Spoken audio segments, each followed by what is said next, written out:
আমার দয়াল নবী যে কেমন উম্মতের পাগল, আমি এইটা আপনাদেরকে আমি বুঝাইতেছি, আপনাদের কি কোনো কষ্ট হইতেছে নি? আবু বকর একটা ডাক দেয়া কয়, ও ভাই উমর রে, ও ভাই উমর, ও ভাই উমর রে, চলস না আমরা দয়াল নবীর সন্ধানে বের হয়ে যায়।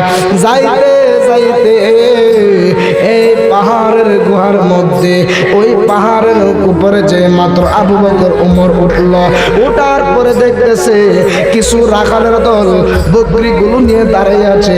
যাই ডাক দিয়া বলতেছে, ও রাখালে বাইরা রে, ও রাখালি বাইরা রে,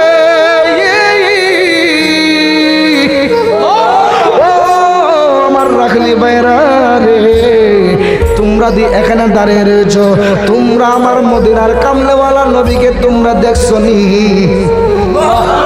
এবার রাখাল বাইরা ডাক দিয়া বলতেছে, আজকে 3টা দিন যাব ওই যে গুহা দেখতেছেন, ওই গুহার ভিতরে একটা ব্যক্তি সেজদার মধ্যে পড়িয়া কি যেন গুনগুন করে গান গাইতেছে।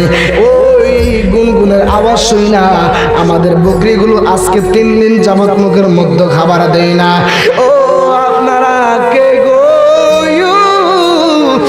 আপনাদের পায়ে হাত দিয়ে বলি, দয়া করে ওই লোকটাকে আপনারা নিয়ে যান না। মোর ডাক দিয়া কয়, ও আবু বকর রে,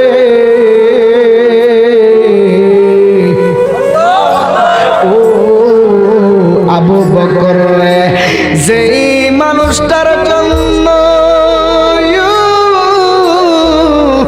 বনের পশু খাবার ছেড়ে দিতে পারি, ওই মানুষটা আমার নবী ছাড়া কেউ হবে না।